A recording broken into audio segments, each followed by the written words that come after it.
नमस्ते। यदर्चा भावेन प्रमुदिति मनादरिः शरणादासे स्वर्गे गुणगण समृद्ध सुखनिधि लभन्ते सद्भक्ता शिवसुख समाजं किम तदा महावीर स्वामी नयनपतिगामी भवितु मे महावीर स्वामी नयनपतिगामी भवतु मे। जलदिवादिदेख जरण महावीर भगवान की, मुनि कुंजर ज्येष्ठाचार्य गुरुवर आदि सागर जी महाराज की, तीर्थ भक्ति शिरोमणि आचार्य श्री महावीर कीर्ति जी महाराज की, वात्सल रत्नाकर रचय श्रोणिमल सागर जी महाराज की, जय बोले परम पूज्य तपस्वी सम्राट महातपो मार्तंडाचार्य सनमति सागर जी महाराज की। ज्योति स्वरूप तप तेज प्रवर्धमान यज्ञान भासित जगत्रय दिव्यवान आचार्य वाणी कुशलो बहुभाष विज्ञान वंदे सदा परम धीर सुनील सिंधु। जल परम पूज्य चतुर्थ पट्टाधीश प्राकृत ज्ञान के श्री महासंकनायक भक्त भगवान आचार्य भगवान 6 सुनील सागर जी गुरुदेव की जय हो। समस्त आचार्य संघ की जय। राग सहित जग में रुलियो मिले सरागी देव। अभी तक जब तक हम राग में थे तब तक घूमते रहे, तुमको कौन से देव नजर आए? सरागी देवी नजर आए। लेकिन हमें यह समझ में नहीं आया कि सच्चे देव कौन है। जब आप्तमीमांसा में समंत्र भद्राचार्य जब स्तोत्र लिखते, देवागम स्तोत्र, तब समंत्र भद्राचार्य कहते हैं कि देवागम नभोयान चामरादि विभूतया माया विश्वपि दृश्यन्ते नातस्त्वमसि नो महान। उन्होंने कहा कि देवों का आगमन, आकाश में गमन और ये चामर आदि जो विभूतियां हैं भगवान, इन सब से यह सब तो मायावी देवों में भी पाए जाते हैं। इसलिए आप महान नहीं हो। आप महान किस लिए हो? क्योंकि आप वीतरागी हो, सर्वज्ञ हो और हितोपदेशी हो। सच्चे भगवान कौन है? जो वीतरागी है,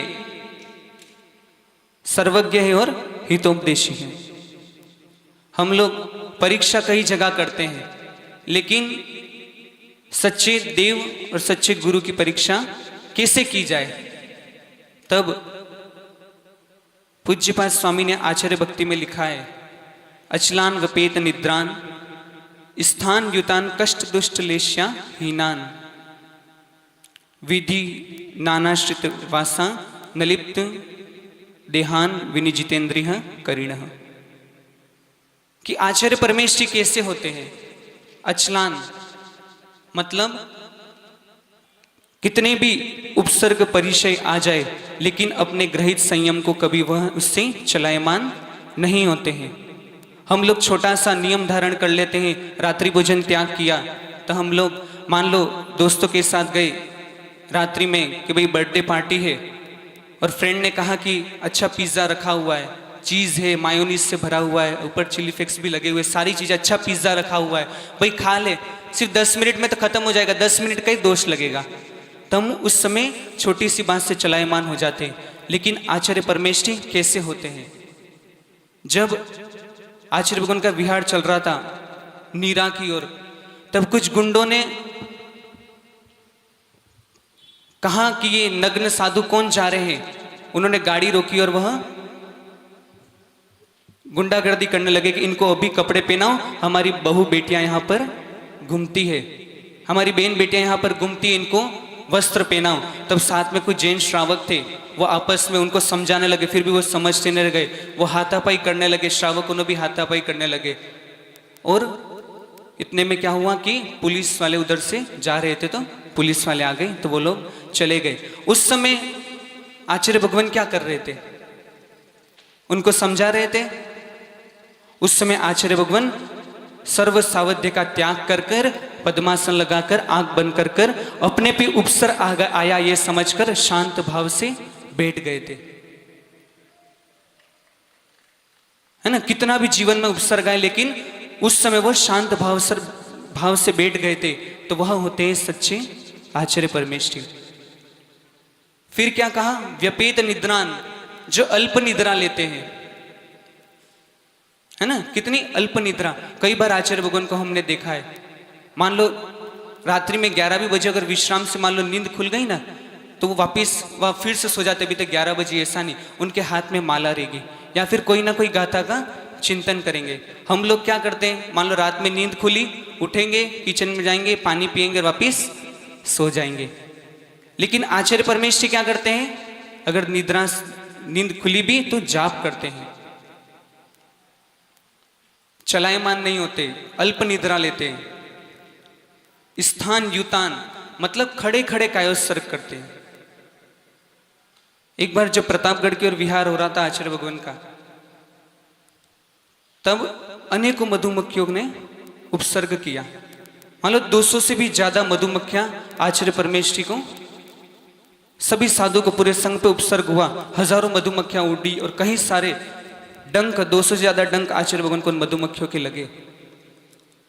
तो उस समय क्या होंगे, वो चलायमान होंगे? नहीं होंगे। उन्होंने क्या किया, जैसे अब जहां निश्चिंत स्थान था वहां पे पहुंचने का देर हो गई थी, अंधेरा हो गया था वो उपसर्ग के कारण, तो वहीं रास्ते में जंगल में एक शिला थी, इतनी सारी मधुमक्खियां काटने के बाद भी उनका सामयिक का समय हुआ, तो वो जाके आंख बंद कर कर अंतर्मुख दृष्टि कर कर सामयिक में खड़े हो गए और खड़े करके ध्यान करने लगे। सब लोग तो सोचने लगे इतना बड़ा उपसर्ग हुआ है और महाराज जी ध्यान कर रहे हैं, कई सारे नेता आ गए, कई सारे पुलिस वाले आ गए, कई सारे डॉक्टर्स आ गए, एम्बुलेंस आ गई कि महाराज जी को लेके जाते, इतना बड़ा उपसर्ग आया। लेकिन ये तो सच्चे दिगंबर संत है, ये कभी आडंबरों का यूज नहीं करते, और वो ध्यान के माध्यम से, meditation is the best medicine, और ध्यान के माध्यम से वो सारे डंक हैं वो ऑटोमेटिक शरीर से बाहर निकल गए। उसके बाद क्या कहा, कष्ट दुष्ट लेश्या हीनान, मतलब जो कष्टदायी अशुभ लेश्या होती है, लेश्या कितनी होती है? 6। कौन कौन सी? कृष्ण, नील, कापोत, पीत, पद्म और शुक्ल। तो उसमें अशुभ लेश्या कौन सी हुई? कृष्ण, नील, कापोत। अक्सर हम मंदिर में फोटो देखते हैं कि एक पेड़ होता है और 6 व्यक्ति कुछ उस पेड़ के साथ कर रहे होते हैं, तो उसका वो 6 लेश्यों का उदाहरण है। उसमें क्या दर्शाया जा रहा है, क्या दृष्टांत है कि 6 व्यक्ति हैं, उनको भूख लगी तो उन्होंने सोचा कि ये पेड़ पर आम है, हम आम खा लेते हैं। 6 व्यक्ति, पहला व्यक्ति जाता है तीव्र कषाय वाला, तो क्या करता है, आम खाने के लिए सीधा पेड़ को काटता है, पेड़ को उखाड़ता है, मैं पेड़ को उखाड़ूंगा और आम खाऊंगा, वो तीव्र कषाय वाला होता है।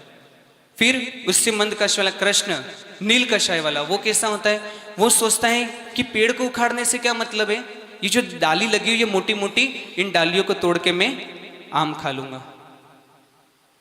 फिर उसके बाद अगली कषाय वाला कृष्ण, नील, कापोत, कापोत कषाय वाला क्या सोचता है कि बड़ी बड़ी डालियों को तोड़ने से क्या मतलब है, ये जो छोटी छोटी डालियां हैं इसको काट कर मैं आम खा लूंगा। तीव्र कषाय परिणामी है, उसमें थोड़ी थोड़ी मंदता होती है। ये 3 अशुभ लेश्या है। और शुभ लेश्या पद्म लेश्या, उसमें क्या होता है, व्यक्ति सोचता है कि पेड़ को उखाड़ेंगे, ब्रांच, बड़ी बड़ी ब्रांच को उखाड़ेंगे, छोटी डालियों को उखाड़ेंगे, इससे अच्छा जो गुच्छे लगे हुए आम के, इन गुच्छों को मैं तोड़ लेता हूं। फिर उससे मंद परिणामी सोचता है कि गुच्छों को तोड़ने से क्या मतलब है, जो इसमें पके पके हैं वो मैं छाट के ले लेता हूं। और जो सबसे शांत परिणामी है वो क्या सोचता है कि जो ये नीचे बिखरे हुए जो आम हैं, इसी में से खाने योग्य आम को ले लेता हूं और मैं आम ग्रहण करता हूं। अब अपने पे मान लो कोई एक चाटा मार ले अपन को जोर से, कोई तमाचा लगा दे, तो हम गांधी जी की बात को याद नहीं करेंगे, कोई एक चमाटा लगाए तो दूसरा गाल भी आगे करो, हम भी उसको क्या करेंगे, सामने से मारेंगे। तो अपने तीव्र कषाय परिणाम है। लेकिन जब एक व्यक्ति ने आचार्य भगवान के ऊपर एक श्रीफल फेंका, तो वो श्रीफल कहां पे लगी? सिर पे। उस समय उसके तीव्र कषाय थे, लेकिन जो साधु होते हैं, आचार्य परमेश्वर होते हैं, वह क्या सोचते हैं? उस समय उन्होंने मारी तो बहुत से लोग होंगे कि इनको गुरुजी ने ये तो नहीं बोला कि उसको गोली से उड़ा दो, उसने मेरे को कैसे मारी, कि उसको डंडे से मारो, उसने मेरे को कैसे मारी, कि उसको पुलिस के हवाले कर दो। उस समय शुक्ल लेशाधारी आचार्य भगवान ने बोला कि इस व्यक्ति को शांति से समझाओ और इसने अभी तक भोजन नहीं किया हो तो इसको भोजन कराओ। ऐसे परिणाम होते हैं एक साधक के। ने परीक्षा प्रधानी जैसे समंत्रभद्र आचार्य ने भी भगवान की परीक्षा की, तो इसमें पूज्यपाद स्वामी ने जो आचार्य भक्ति में लिखा है, हम भी वो परीक्षा कर रहे हैं, है ना, कि आचार्य परमेश्वर कैसे होते हैं। उसके बाद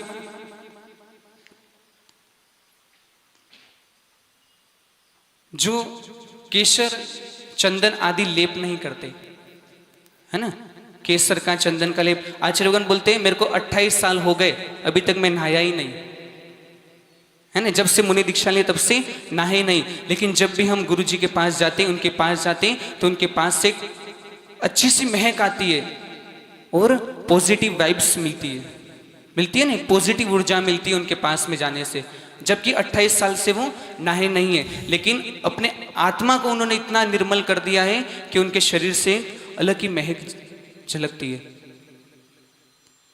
और जिन्होंने सर्व इंद्रियों को जीता है, सर्व कषायों को जीता है, ऐसे आचार्य परमेष्ठी हमारे बीच में विराजमान है। मतलब कि आगम का एक एक श्लोक जब हम पढ़ते हैं ना, एक एक श्लोक पढ़ते हैं, तो आगम का एक एक श्लोक जब उसका अर्थ पढ़ते हैं तो वो अर्थ आचार्य भगवान में झलकता है। पूरी आचार्य भक्ति का एक एक अर्थ देखोगे तो उसमें एक एक अर्थ ना, एक एक दृष्टांत आचार्य भगवान का जीवन में घटा हुआ है। ऐसे सच्चे साधक का हमको अवसर प्राप्त हुआ है और हम 10 लक्षण महापर्व आगे समीप है, तो ऐसी आगम युक्त आचार्य परमेष्ठी के हम सानिध्य में 10 लक्षण महापर्व को मनाएं और अपने जीवन का कल्याण करें। यही मंगलमय भावना। जीवल परम पूज्य चतुर्थ पट्टाधीश आचार्य भगवान सुनील सागर जी गुरु